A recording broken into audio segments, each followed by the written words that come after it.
Compiler में इथे पण आपण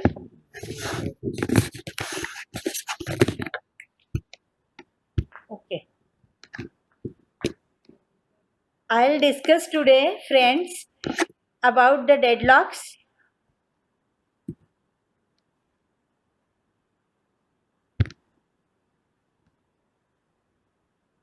Ma'am, I can see a pop-up Which pop-up? on the top right side of the shared screen. Yeah, now it's gone. Thank you. Uh, okay, let me adjust the screen.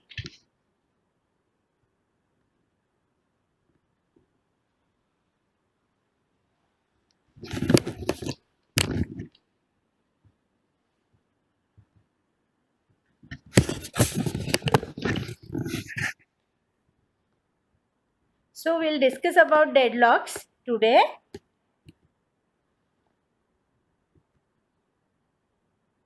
The objective of this chapter is to find out actually what are the deadlocks and what are the methods, different methods for preventing and avoiding deadlocks in the computer system.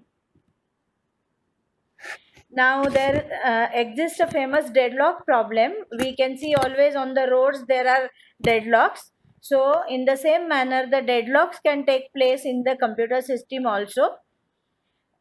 Suppose a set of block processes, each holding a resource and waiting to acquire a resource held by another process in the set, is said as the deadlock.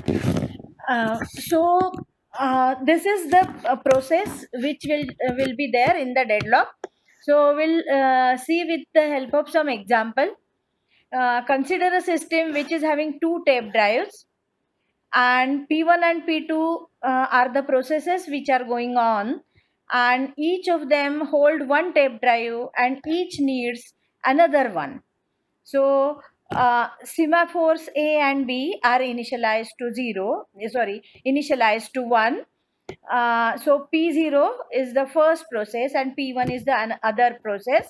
P0 is waiting for A and P1 is waiting for B. So in that manner, semaphores A and B are initialized. So we'll see same thing as I mentioned. On the roads you can always see, suppose there is a narrow bridge. Suppose there is a narrow bridge and from both sides the vehicles are coming to the bridge, and the road on the both sides of the bridge is two way, but only on the bridge the road is one way. So only for the bridge section there will be a problem. From both sides the vehicles will be coming to the bridge. Now the traffic will be only in one direction for the bridge. Each section of a bridge can be viewed as a resource of the computer. If a deadlock occurs, it can be resolved if one car backs up.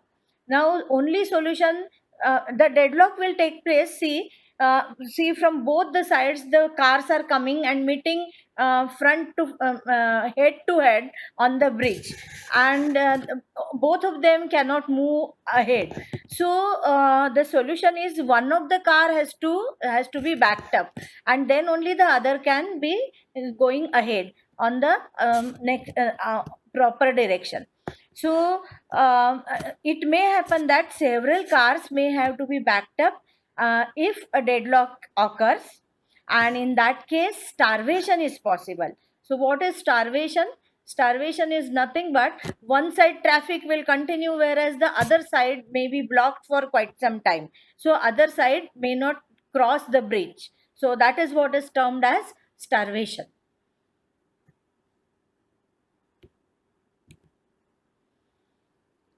So actually what happens in the system, there are three proper things going on. Suppose the resource types, we are numbering the resources as R1, R2, R3, like that, up to Rm. So m number of resources are there, like for example CPU, memory, IO, etc.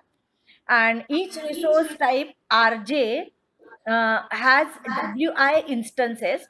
Instances in simple terms is nothing but the number of copies.